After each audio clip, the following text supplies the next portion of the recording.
Première question, tout simplement, pourquoi ce remaniement intervient-il précisément maintenant? Merci et bonsoir. Il intervient maintenant parce que d'abord, le gouvernement avait été formé en avril 2024. Ça fait donc 18 mois.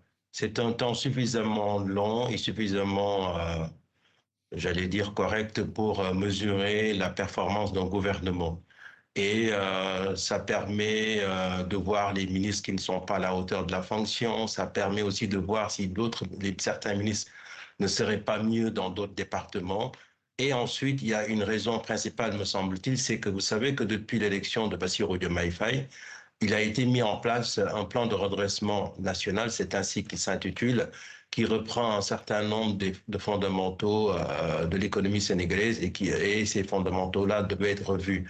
Et donc, je crois que ce gouvernement-là, au-delà du caractère politique, au-delà de tout ce qu'on peut imaginer, il intervient aussi parce qu'il doit épouser les contours de ce plan de redressement national.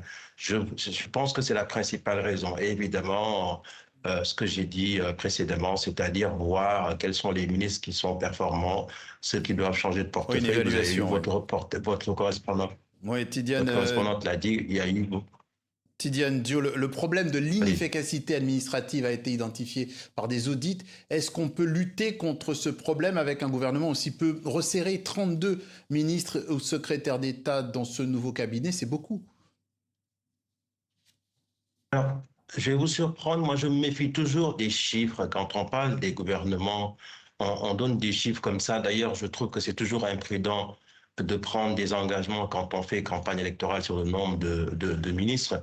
Pour moi, le problème n'est pas tant le nombre de ministres, mais c'est de savoir si ces ministres-là peuvent travailler dans une parfaite harmonie, s'il n'y a pas d'empiètement, s'il n'y a pas de goulot d'étranglement, s'il n'y a pas de doublons.